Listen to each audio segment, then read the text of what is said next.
नियम सार जी परमागम ग्रंथ है, इसके 18वें कलश की स्वाध्याय अपन ने कल प्रारंभ की थी। श्लोकार्थ दोबारा से पढ़ते हैं, 2.5 लाइन का है। फिर उसके बाद गुरुदेव श्री के व्याख्यान के मुख्य बिंदु अपन इसमें देखेंगे। इस प्रकार कहने में आए हुए भेदों के ज्ञान को प्राप्त करके भव्य जीव घोर संसार के मूल रूप सुकृत अथवा के दुष्कृत को, यानी शुभ अथवा के अशुभ को, सुख अथवा दुख को अत्यंत परिहरो। ये ऊपर उपयोग की चर्चा प्रारंभ की। क्यों प्रारंभ की? कि पहले जीव, पुद्गल, धर्म, अधर्म, आकाश, काल ऐसे 6 द्रव्य बताए, उसमें फिर जीव की चर्चा प्रारंभ की। तो जीव उपयोग स्वरूप है, तो उपयोग की व्याख्या की। उपयोग की व्याख्या करके उपयोग के सर्व प्रकार से यहाँ पर भेदों की चर्चा की। तो वो भेदों को जानने का अर्थ क्या है, उसमें उपादेय क्या और हे क्या, तो उसका नाम है भेदों का ज्ञान। भेदों को जानने का नाम भेदों का ज्ञान नहीं है। भेदों को जानने का नाम, भेद ज्ञान किसे कहा या भेदों का ज्ञान किसे कहा? कि भेदों को जानकर उपादेय को उपादेय करना और हे को हे करना, गे को गे करना। तो क्या कहेंगे कि तो फिर वह क्या कहलाया कि भेदों का ज्ञान कहलाया। ऐसे ज्ञान को प्राप्त करके भव्य जीव क्या क्या करो कि शुभ अथवा अशुभ, सुख अथवा कि दुख, जो कि घोर संसार का मूल है, उसको अत्यंत परिहरो। अभी चलती थी गाथा 45, गुरुदेव श्री का व्याख्यान चल रहा था। 8 बोल है ना, ये सब अत्यवसाय में समावेश पाते हैं, ये जीव में समावेश पाते नहीं। सुख दुख राग द्वेष आदि आई थी ना बात। तो कहते हैं शुभ अशुभ सुख दुख को अत्यंत परिहरो।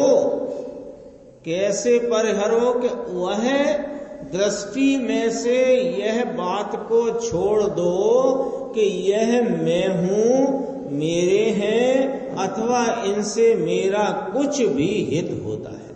वो चर्चा आएगी अत्यंत परिहरों के संदर्भ में। उससे ऊपर आओ। ऊपर आओ माने उसको उलंघ जा करके, जो इन शुभ अशुभ, सुकृत दुष्कृत, सुख दुख की ये आकुलता रूप अवस्थाओं को उलंघ जाता है, वह जीव समग्र नाम परिपूर्ण कंप्लीट शाश्वत सुख को प्राप्त करता है। ये इस कलश का अर्थ है।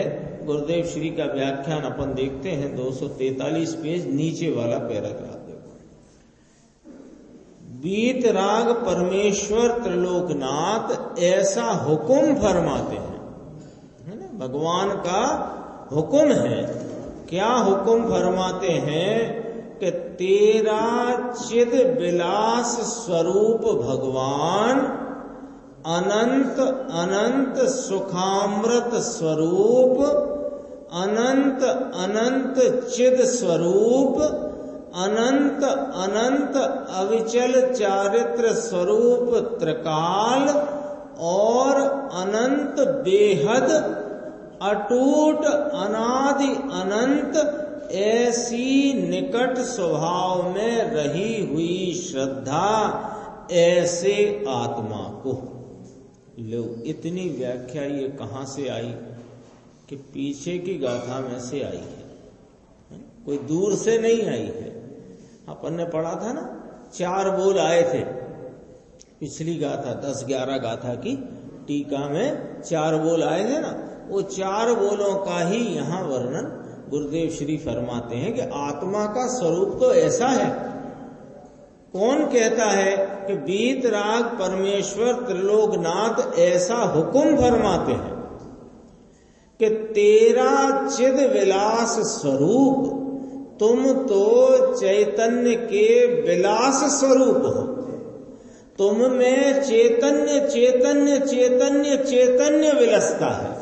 जैसे सोने में चिकनापना, पीलापन, भारीपना विलसता है, वो घरिया में पिघला हुआ सोना हो, ऐसे जमीन पर गिराया हुआ सोना हो, आभूषणों में ढाला ढला हुआ सोना हो, माथे पर विराजता हो, हाथ में विराजता हो, सोना जहां होता है वहां चिकनेपन, पीलेपन, भारीपन से विलसता है। विलसता है माने उस रूप उस रूप उस रूप उस रूप ही दिखाई देता है, रहता है। इसका नाम है वह विलसता है। ये शब्द है ना विलास। विलास का अर्थ क्या? जैसे कोई अपन जगत में कहते हैं ना सब अनुकूलताओं में भरा पड़ा है, तो क्या करता है कि मौज में विलास करता है। क्यों? कि जहां देखो वहां अनुकूलता, जहां देखो वहां अनुकूलता, तो कहते हैं विलास करता है। तो विलास करता है का अर्थ पकड़ना अपने को। चिद विलास स्वरूप, यह चैतन्य ज्ञाता दृष्टा जानने देखने के स्वभाव से ही विलसता है, ऐसा इसका स्वरूप है। भगवान माने यह आत्मा।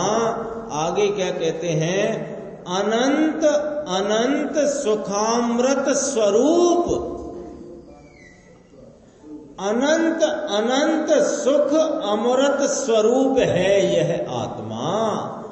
अनंत अनंत चिद स्वरूप, चिद माने चैतन्य, अनंत अनंत चिद स्वरूप।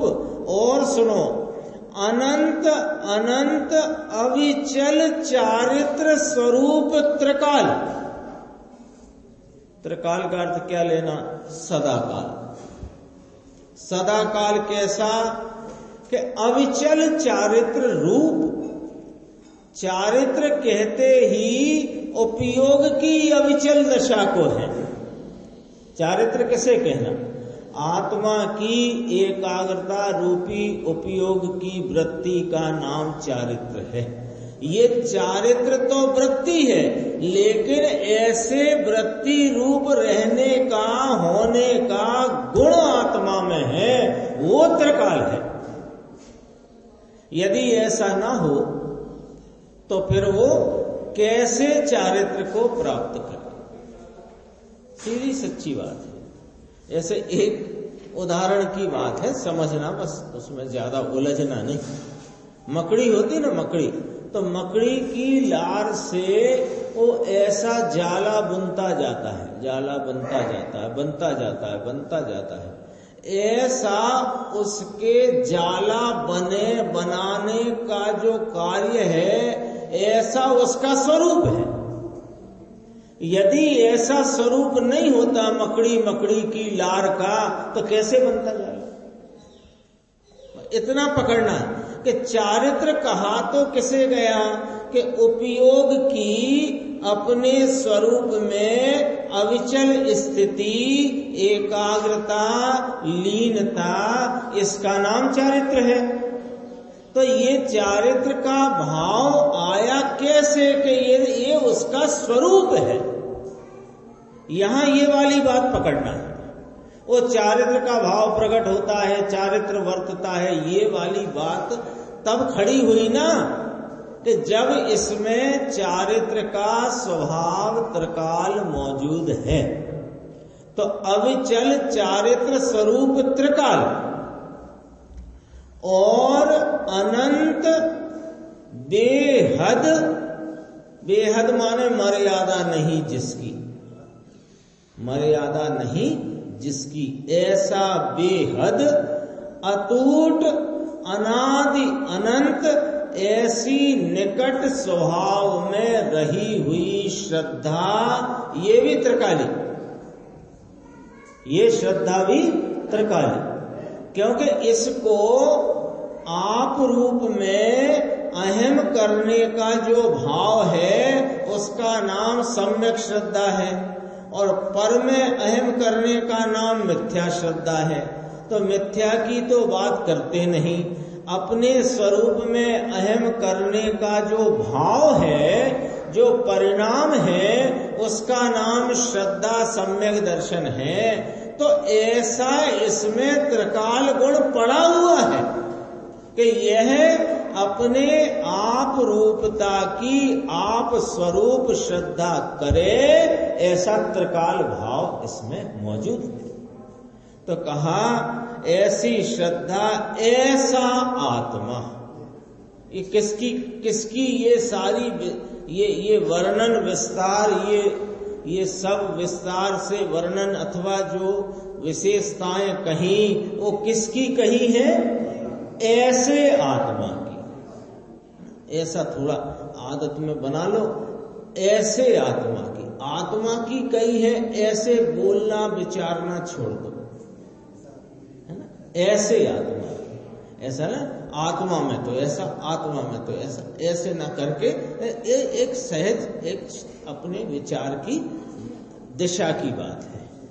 ऐसे आत्मा को कैसे को कि चिद विलास स्वरूप सुखामृत स्वरूप चैतन्य प्रभु अविचल चारित्र श्रद्धा का पिंड प्रभु, ऐसा आत्मा इसको पर से भेद पाड़कर, पर भिन्न है, मैं उससे भिन्न हूं, ऐसा भेद पाड़कर, पर से भेद पाड़कर भव्य जीव, ये संबोधन है कि हे भव्य जीव, ये जो घोर संसार का मूल रूप समझते, जड़ होती है ना, जड़ से मूल कहते हैं।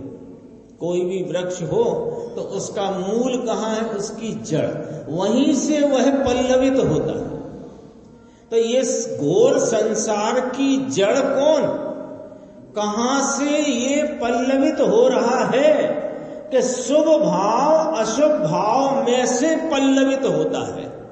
कौन? घोर संसार। घोर संसार और संसार दो शब्द हुए। घोर संसार माने संसार का हेड ऑफिस, अपार संसार, घोर संसार, ये सब निगोद के सूचक है। ये संसार है, ये व्यवहार जीव राशि में संसार है ना, संसार में रही ये जीव राशि व्यवहार जीव राशि में गिनी जाती है। बाकी संसार का मुख्य कार्यालय निगोद है, वो उसी को घोर संसार कहते हैं, उसी को अपार संसार कहते हैं। देखो, घोर संसार का मूल रूप समस्त। अब समस्त क्यों लिखा आचार्य भगवान ने? क्यों लिखा समस्त? कि तुम अपनी डेढ़ बुद्धि से कोई शुभ भावों को आत्मा के लाभ रूप नहीं मान लेना। इसलिए समस्त कह करके बात कही है, क्योंकि वे जानते हैं आचार्य परमात्मा, और वे स्वयं भी इस रोग से पीड़ित रहे हैं। पहले मुनिराज आचार्य भगवान इसी रोग से पीड़ित रहे कि शुभ भाव में धर्म मानने के रोग से पीड़ित रहे वे भी। इसलिए वे जानते हैं कि तुम कहां जाकर के चक्कर खाओगे। वे जानते हैं, खाते हो, खाओगे माने खाते हो। तो इसलिए समस्त सुकृत अथवा कि दुष्कृत, सुकृत दुष्कृत का अर्थ है, नीचे देखो, सुकृत अथवा दुष्कृत यानी शुभ या कि अशुभ भाव। शुभ और अशुभ भाव ये क्या है? विकार है। शुभ भाव धर्म है, अशुभ भाव विकार है। ऐसा है क्या? शुभ भाव भी विकार है, अशुभ भाव भी विकार है। शुभ और अशुभ भाव ये विकार है और आत्मा स्वभाव स्वरूप है, और ये पुण्य पाप के भाव विभाव दुख रूप है। आत्मा के अमृत स्वरूप से विरुद्ध भाव है। जब भगवान आत्मा संसार के अभाव स्वभाव करने वाला है, जबकि यह भगवान आत्मा, ये दो चीजें आ गई ना, एक तो घोर संसार का मूल आया और एक संसार के अभाव की बात आई। तो संसार के अभाव स्वभाव वाला भी कोई होगा। यदि संसार का मूल रूप ये समस्त शुभ अशुभ भाव है, तो संसार के अभाव स्वभाव वाला भी तो कुछ होगा। यदि नहीं तो अनंत जीव संसार का अभाव करके सिद्ध अवस्था को प्राप्त हुए कैसे? होगा ना, नहीं था तो कैसे होगा ना? तो है, होगा माने ये तो अपन विचार में लेते हैं होगा, पर है क्या है कि भगवान आत्मा जो कि ये सुकृत दुष्कृत सुख दुख शुभ अशुभ भावों से रहित इनके अभाव स्वरूप वाला है, इसलिए ये संसार के का अभाव करने वाले स्वभाव वाला है। तब पुण्य पाप क्या नक्की हुआ? सार निकलना चाहिए ना इतनी चर्चा का। पुण्य पाप क्या नक्की हुआ? संसार करने वाला, और पुण्य पाप से रहित ये ज्ञाता दृष्टा चिद विलास स्वरूप आत्मा ये संसार का अभाव करने वाला। बोलो नक्की हुआ कि नहीं हुआ? तो संसार में रहना है कि संसार का अभाव करना? निर्णय करो, कहां रहना है? संसार में रहना है कि संसार का अभाव करना है? क्या करना है? यदि संसार में रहना है तो संसार करने वाले भावों में रहो, और संसार का अभाव करना है तो संसार करने वाले भावों से भिन्न संसार के अभाव स्वभाव वाले में रहो। सब आपके सामने है, सब ये आपके सामने प्रस्तुत है। संसार करने वाले भाव कौन कहे? सब ही शुभ अशुभ भाव, पुण्य पाप के भाव। ये कौन? संसार करने वाले। और संसार का अभाव करने वाला कौन? कि मैं भगवान आत्मा चिद विलास स्वरूप वीतराग स्वरूप त्रिकाल चारित्र श्रद्धा स्वरूप ये संसार के अभाव करने वाला स्वभाव वाला है। अब आपके हाथ है, चॉइस आपकी है ना, चॉइस आपकी है। दोनों चीजें आपके सामने प्रस्तुत हैं, जो चाहिए सो लो। अब तक क्या हुआ? ये चॉइस तो सदैव है ना, क्योंकि कब नहीं है पुण्य पाप का भाव और कब नहीं है ये उनके अभाव स्वरूप आत्मा? बताओ कब नहीं है? तो चॉइस तो हमेशा रही ना, लेकिन ये इसने हमेशा भूल करी। भूल क्या करी? कि संसार करने वाले भावों को ये संसार के अभाव वाला भाव मान बैठा और गलत कटोरी में हाथ डालता रहा, गलत चीज को पकड़ता रहा और हैरान रहा। अब कोई योग चल करके ऐसा आ गया, कोई हम सब की भव्यता ऐसी पक गई कि ऐसी जो सच्ची और अच्छी वाणी और ये भ्रांति भ्रांति जो अनादि की है उसको दूर करने वाली बात अपने सामने आ गई कि देख लो भैया, समझ लो अच्छे से, जो संसार करने वाले भाव हैं वे पुण्य पाप हैं, और जो संसार का अभाव करने वाला है वो तू स्वयं भगवान आत्मा है। अब जब सारी सच्चाई सामने आ गई है तो अब फिर क्यों गलत चॉइस करते?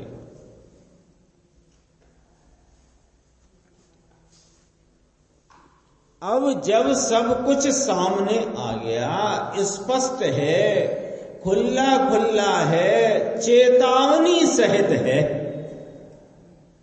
फिर क्यों गलत चॉइस करते? है ना, अपने सामने। तो जिम्मेदारी किसकी रह गई? अपनी रह गई। तब पुण्य पाप संसार करने वाला है, ऐसा कहते हैं। कठिन बात है जगत को यह बैठना, यह बात बैठना कठिन पड़ता है। इसको अपनी घेलाई कहना चाहिए ना, पागलपने की वजह से इसको ये बात बैठती नहीं है कि सुकृत अथवा दुष्कृत यानी शुभ अशुभ भाव घोर संसार के मूल हैं। ये बात इसको बैठना कठिन पड़ती है। तो कठिन पड़ती है तो कहता है ये तो सोनगढ़ की बात है, ये तो सोनगढ़ का है। ये शास्त्र कहते हैं भैया कि सोनगढ़ कहता है। ये पद्म परम मलधारी मुनिराज 900 वर्ष पहले सोनगढ़ में बैठ के कहते थे। अरे अपने आनंद सरोवर में बैठकर कहते थे कि पुण्य पाप के भाव ये संसार के करने वाले। ये तो भैया तेरी होनहार में विलंब लगता है। ऐसा प्रतीत होता है कि तेरी भव्यता और भव्यता की होनहार उसमें कोई विलंब है, इसलिए तेरे को ऐसी बातें सूझती हैं, तेरे मुंह से निकलती हैं। ये सोनगढ़ का क्या आया भैया? सोनगढ़ की पुस्तक है ये। चलो अपन तो कारण कार्य नियम में से पढ़ रहे हैं। किसी को लगता हो कि इसमें से क्यों पढ़ रहे हो, तो हम तो भैया इसमें से ही पढ़ रहे हैं, हमें तो कोई शंका आशंका है नहीं। और जिन्हें हो तो पुराने से पुराना छपा हुआ नियम सार ले आओ, ढूंढ लाओ। हमने थोड़ी जिम्मेदारी ली, सब ढूंढ लाओ। नियम सार नाम का ग्रंथ पुराना छपा हो, जहां का छपा हो, जिसमें सोनगढ़ भी ना लिखा हो, ले आओ और ला करके यहां रख लो, और रख करके खोल लो, और खोल करके फिर यहां जो चर्चा चलती है वो सुनो, और फर्क निकले तो बात करना। ऐलानिया बात है। अपन चलते हैं नीचे, इसी पेज पे देखो, बहुत अच्छी चर्चा, मधुर चर्चा है। देखो, कहते हैं ओ हो संतों की वाणी तो देखो, पंच महाव्रत धरने वाले संत, ऐसा ये कथन तो विकल्प से है, व्यवहार से है। दिगंबर संत जिनकी परिणति में जिन शासन वर्त रहा है, दिगंबर संत जो हमको व्यवहार से दिखते हैं, चार हाथ भूमि देखकर चलने वाले, ये व्यवहार से संतों की व्याख्या है।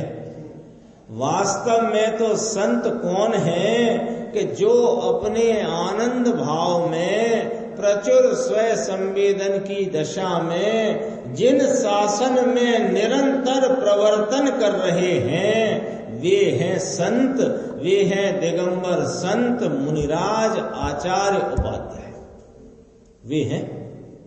उनकी बात देखो। पंच महाव्रत धरने वाले मुनिराज, ये तो भैया विकल्प से, व्यवहार से कथन है।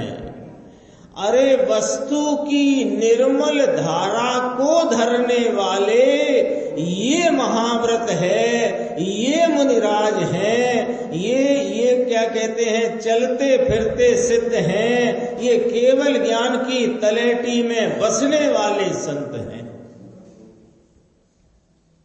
मुनि का भी क्या स्वरूप होता है। एक बार मुनि का स्वरूप यह मुनियों से ही, आचार्यों से, सर्वज्ञ से पूछकर विचार कर देखो तो मुनि का स्वरूप यहां चित्त में आते अंदर रोमांच हो आता है।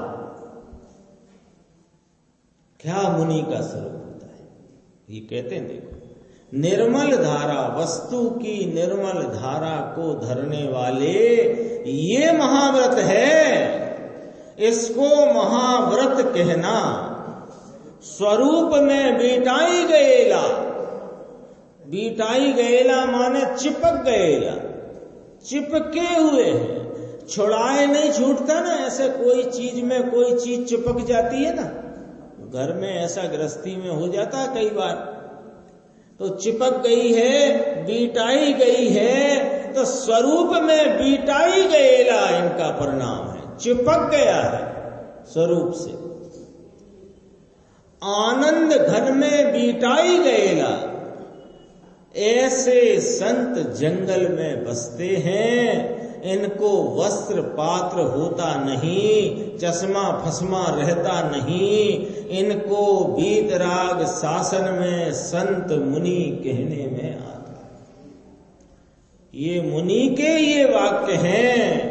ये मुनिराज पद्म प्रभ मलधारी देव, उनके यह वाक्य हैं। इतना सिद्ध करना है, यहां समझ में आया। आगे देखो, इसी 245 पे नीचे देखना, थोड़ी चर्चा। घोर संसार का मूल लिया है किसको? शुभ अशुभ भाव को, पुण्य पाप भाव को क्या कहा है? घोर संसार का मूल लिया है। खुलासा तो हो गई। मूल कहने से सब समझ में आती है बात। जड़, जिसके आधार से विकास पल्लवित होता है, ऐसा यह घोर संसार कैसे पल्लवित होता है? शुभ अशुभ भावों से। लियो पुण्य और पाप के भाव, दया का, दान का, व्रत का, भक्ति का, तपस्या का भाव, हिंसा, झूठ, चोरी, विषय, भोग, वासना का भाव, दोनों भाव घोर संसार का मूल है। प्रकाश दास जी, इसमें लिखा है कि नहीं लिखा है? किसमें? ग्रंथ में। राग है ना, राग, राग है ना, दया का राग आया। बाहर में कोई पक्षी तड़पता हो, उसके प्राण बचाने का, उसको बरतती हुई दुख दूर करने की दशा, दुख की दशा को दूर करने का भाव आया, तो ये भाव राग है कि वीतराग है? बस इतनी सी बात है। राग है ना। किसी के बाहर गाय के प्राण निकलने वाले हों और उसको वहां थोड़ा पानी वानी और हवा हवा करके उसके प्राण बचाने की कोशिश, बचेंगे कि नहीं बचेंगे, ये बचाने का जो परिणाम है, ये राग है कि वीतराग है?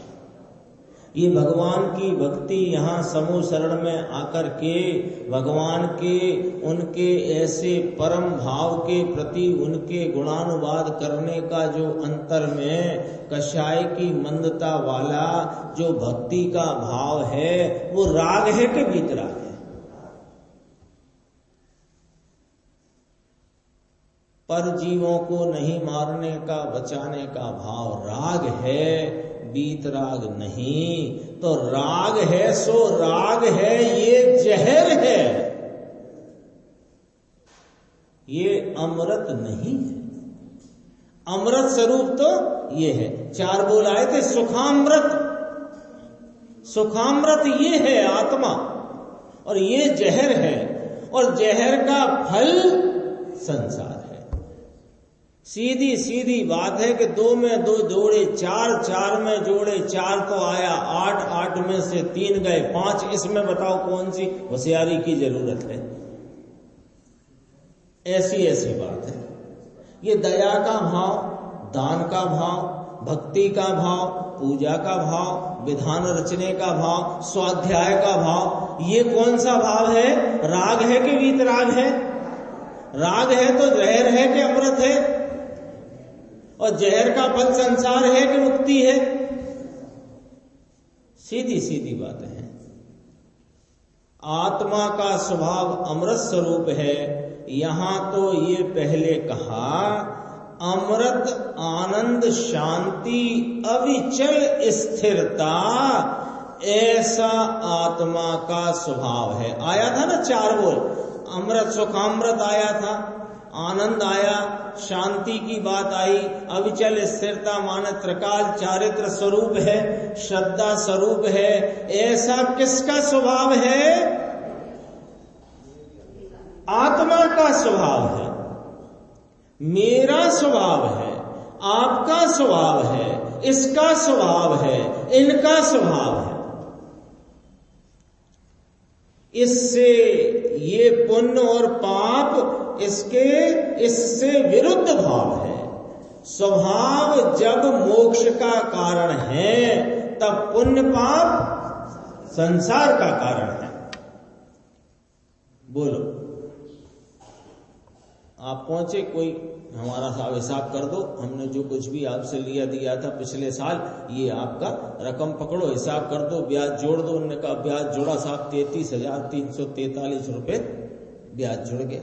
हमें नहीं समझ में आ रहा साहब इतना कैसे जुड़ गया। ऐसा हो सकता है ना, कभी अपन का कोई प्रसंग बने तो इतना 33,343 ये 6 महीने में 7 महीने में इतना कैसे हो गया? ये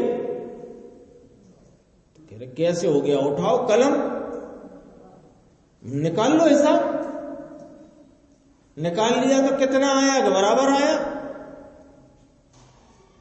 ऐसे ही यहां है, पुण्य पाप का भाव संसार का कारण है। हमें समझ में नहीं आता तो उठाओ किताब, पूछो पद्म ब्रह्मधारी देव से, पूछो कुंद कुंद आचार्य देव से। वे कहते हमसे भी क्या पूछते हो, तुम खुद ही हिसाब लगा के देख लो कि दयादान का परिणाम राग है कि वीतराग है, जहर है कि अमृत है। अमृत से संसार बढ़ेगा कि मुक्ति मिलेगी, जहर से मुक्ति मिलेगी कि संसार बढ़ेगा? खुद लगा लो हिसाब, जोड़ लो अपना ब्याज, क्या तकलीफ है? अब यहां प्रश्न किया श्रोता ने कि लेकिन साहब इसको पुण्य को घोर काय के लिए कह दिया? संसार का कारण कह देते ठीक था, घोर घोर क्यों कह दिया? ऐसे ऐसे आप डराते क्यों हो इतना हमें? घोर संसार का कारण है, घोर संसार का कारण है, मूल है ना, तो घोर क्यों कहा? तो देखो उत्तर, बनने घोरच है, दोनों घोर ही हैं। घोर माने अपार। आत्मा की शांति नाश होकर के उत्पन्न होते हैं ये, यानी कषाय की मंदता का एक परिणाम। कोई विचार में लेते हैं, अरे इस शुद्धात्मा के प्रति के चिंतन का जो परिणाम है वह आत्मा की शांति का घात करके उत्पन्न होता है। अब दूसरों की तो बात क्या करें, पर प्राणियों की तरफ की दया का भाव, ये सब भाव, इनकी तो क्या बात करें। अरे इस शुद्धात्मा के प्रति के चिंतन का मैं शुद्ध हूं, मैं बुद्ध हूं, मैं ज्ञाता दृष्टा ज्ञायक एक रूप स्वरूप हूं, ऐसा जो विकल्पात्मक चिंतन का जो परिणाम है, ये परिणाम आत्मा की शांति के घात से उपजा है। कहां से उपजा है?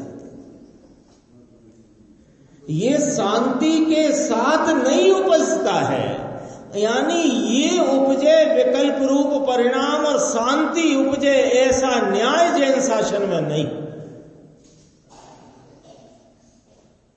ऐसा न्याय नहीं है जैन शासन में। जैन शासन में ये है कि या तो शांति उपजती है या तो अशांति उपजती है, या तो राग उपजेगा या फिर अनाकुलता रूपी वीत राग भाव उपजेगा। नियम है ऐसा। देखो गुरुदेव कहते हैं आत्मा की शांति नाश होकर के उत्पन्न होता है। शांत शांत शांत यह शीतलता का सरोवर है यह आत्मा। वो कुंड नहीं कहते तो गुरुदेव को राजगृही के कुंड याद आ गया। क्या कहते हैं वो? गर्म पानी का कुंड, गर्म पानी का कुंड, राजगृही सब है। ये सब बात समझाने को, बोलने को, याद कराने को। ये आत्मा शीतल चैतन्य आनंद का कुंड है। समझाए से काई शीतल शीतल शीतल भगवान आत्मा का स्वभाव अत्यंत शीतल शांत अकषाय स्वभाव। इससे पुण्य और पाप विरुद्ध कषाय स्वभाव। इसलिए अकषाय स्वभाव मुक्ति का कारण और कषाय स्वभाव संसार का कारण। सीधी बात है। तीसरी बार आया ये, तीसरी बार आई है ये बात। सुकृत दुष्कृत भाव संसार का कारण, और यह आत्मा चैतन्य का चिद विलास स्वरूप मुक्ति का कारण। फिर आई ये बात, फिर आ गई अकषाय स्वभाव मुक्ति का कारण, और कषाय भाव यह संसार का कारण। सीधी बात है। फिर ये एक मुमुक्षु ने प्रश्न किया कि पुण्य पाप में भेद पाड़े ये घोर संसार का कारण है। 77 नंबर की गाथा प्रवचन सार जी में आती है ना बात। घोर संसार आया, लेकिन देखो पुण्य पाप में फर्क मानता है, यह घोर मिथ्या दृष्टि है। आया ना, उसमें ही आया है 77 गाथा। वही वाली बात को यहां प्रवचन सार के संदर्भ से कहा। अब अपन थोड़ा इतना सा विचार करते हैं, बहुत देर नहीं, 10 सेकंड ही, कि ये अंतर मानना माने क्या होता है। शब्द तो बहुत आ गया। पुण्य पाप में अंतर मानता है, ये अपार घोर संसार में रखड़ेगा भटकेगा, ठीक है ना। फर्क मानता है, तफावत मानता है, गुजराती शब्द जो पुण्य पाप में तफावत मानता है, फेर मानता है, अंतर मानता है, डिफरेंस मानता है। ये अपार संसार में भटकेगा ऐसा कहा। तो एक बार 10 सेकंड को ये विचार करो, अंतर मानना माने क्या?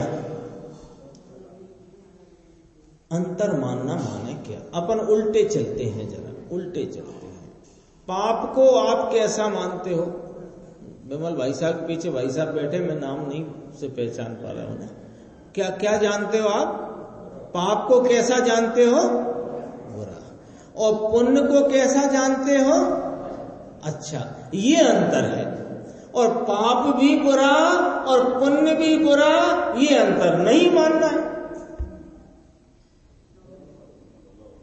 अब यहां कोई डेढ़ नहीं और ज्यादा पांडित्य निकाले, व्याकरण का बहुत बड़ा जानकार बने, फिर कहे कि देखो साहब यहाँ पाप की हेता और पुण्य की हेता में कुछ अंतर अवश्य है।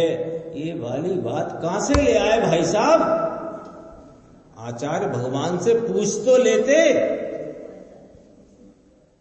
कि 77 गाथा में जो तुमने धारा 77 लगाई है प्रवचन सार में, वो क्या कहती है?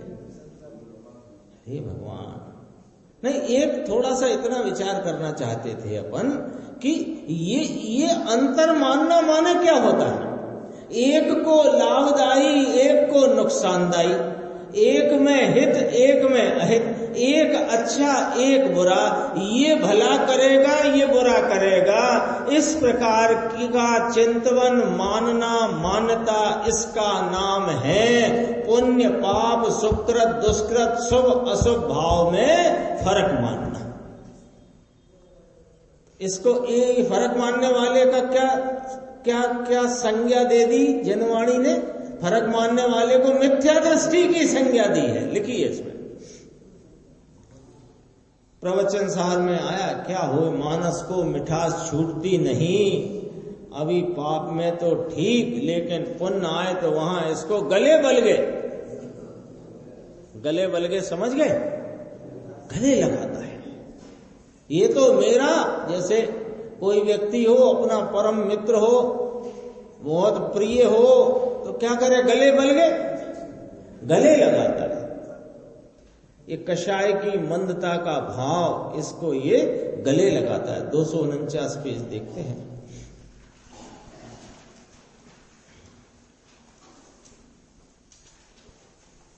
थोड़ा सा विषय है, हो जाएगा अभी अपना 18वां कलश। 249 में सिर्फ 4 लाइन देखना है। अत्यंत परिहरो, ये शब्द आया था ना श्लोक में, उसका अपन भाव देखते हैं क्या है। अत्यंत परिहरो, परिहरो से समझ गए सब लोग? त्याग करो, छोड़ो, छोड़ो। अत्यंत का अर्थ भी हो गया जोर से परिहरो, जोर से छोड़ो। अब इसका कैसे छोड़ो वो समझो। देखो, यहां धर्मी जीव को, भव्य जीव को कहते हैं कि तुमको यदि सुखी होना होए और धर्म करना होए और मुक्ति का कारण सेवन करना होए तो ये तो के पहले 3 बातें कहीं। सुखी होना होए तो, धर्म करना होए तो, और मुक्ति का कारण का सेवन करना होए तो सुनो, नहीं तो कान में उंगली डाल लो। और क्या हो सकता है? यदि मुक्ति का कारण सेवन करना होए तो क्या करो कि भगवान आत्मा में एकाकार हो, एकाकार हो। एकाकार क्या होता है? कि जैसा यह भगवान आत्मा का स्वरूप है वैसा ही जान करके वर्तते उपयोग को उसमें चिपका दो। एकाकार हो, एकाकार। ऐसा होता है ना, सब लोग जानते होंगे, कई लोग तो जानते ही होंगे।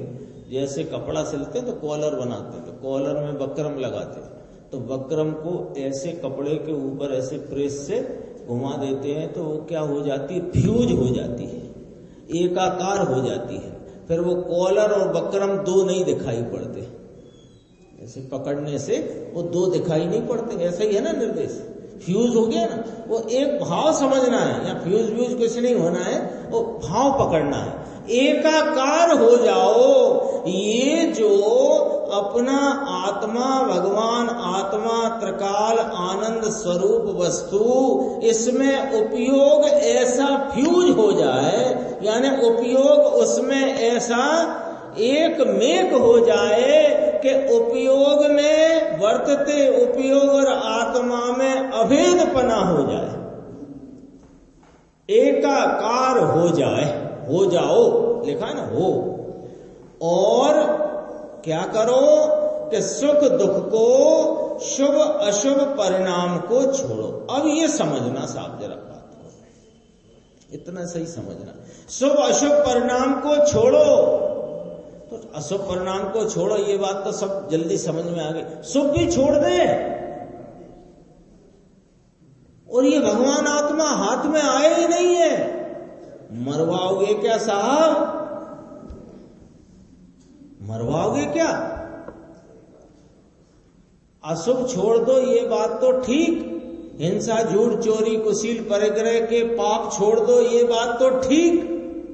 और अभी ये भगवान आत्मा जिसके आप गीत गा रहे हो, इसकी परिणति, अभी मेरी परिणति परिणति में ये तो आए ही नहीं है, और ये शुभ भी छोड़ो। ऐसा मत करो साहब हमारे साथ, इसमें तो हमारी गड़बड़ हो जाएगी। अरे पहले बात को समझो तो सही। कितनी खुलासा चलती है फिर भी ऐसा प्रश्न उठता है, ये कोई आश्चर्य की बात है। सुनो कि दृष्टि में से छोड़ दो। अरे होती हुई परिणति में अशुभ के काल में अशुभ होएगा, शुभ के काल में शुभ होएगा, लेकिन यह मेरा स्वरूप ही नहीं है, ऐसा दृष्टि में से कब छोड़े? अभी छोड़ दो, अभी छोड़ दो।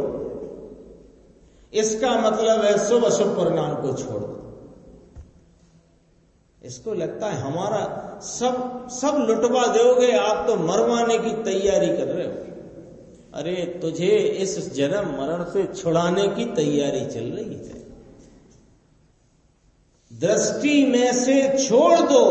क्या छोड़ दें? कि यह मेरा स्वरूप ही नहीं, यह सब तो अजर अमर होने का प्याला है। आगे चलते हैं, देखो थोड़ा सा ही विषय, 1-2 लाइन और है। 250 पेज, अंतिम पैराग्राफ, श्लोक 19 के ऊपर। तो ऐसे क्या होगा कि अत्यंत परिहरो था ना, सुकृत अथवा दुष्कृत, शुभ अशुभ भाव, पुण्य पाप भाव को अत्यंत परिहरो। अत्यंत परिहरो समझ गए निर्देश भाई? अत्यंत परिहरों का मतलब समझ गए कि नहीं समझ गए? अब किसी को कोई ऐसी चिंता तो नहीं होगी कि ये शुभ को इतना हे बताते हैं तो इसमें गड़बड़ फैल जाएगी। अब ऐसी कोई चिंता होनी नहीं चाहिए, क्योंकि शुभ भाव अपने काल में उपस्थित होएगा परिणति में। कब तक? जब तक संसार है। अशुभ भाव भी परिणति में उपस्थित होएगा उसके काल में, उसकी भूमिका में। कब तक? जब तक संसार है। लेकिन ये शुभ और अशुभ भाव दोनों ही मेरा स्वरूप नहीं है, ऐसा दृष्टि में से अत्यंत परिहरो। और जिसने ऐसा परिहार किया, जिसने ऐसे शुभ अशुभ भाव को दृष्टि में से छोड़ दिया, वह उसको उल्लंघन कर जाता है, और उल्लंघन कर जाता है और समग्र परिपूर्ण शाश्वत सुख को प्राप्त करता है। देखो नीचे लिखा है, समग्र नाम परिपूर्ण शाश्वत अर्थात अनंत आनंद। जो कोई पुण्य पाप और सुख दुख की कल्पना छोड़कर और अंतर स्वभाव भगवान आत्मा का आश्रय लेकर अनुभवता है। किसको अनुभवता है? इन शुभ अशुभ भावों से रहित अपने वीतराग स्वरूप को जो अनुभवता है, वह शाश्वत सुख को प्राप्त करता है। इसको मोक्ष का मार्ग भी कहो, और इससे मोक्ष मिलता है। ऐसी दोनों बातें करी। क्यों करी? दूसरी गाथा में कहा था यहाँ मोक्ष का उपाय और उसके फल की चर्चा करेंगे, तो करी। पहले अभी श्रद्धा नाम रुचि में भी ठिकाना मिले नहीं, इसको अंदर चारित्र कहाँ से आए और वीतरागता कहाँ से आए, और फिर इसको मोक्ष कहाँ से होए, ऐसी बात है। अब अपनी आगे की स्वाध्याय में 19वें नंबर की चर्चा चलेगी।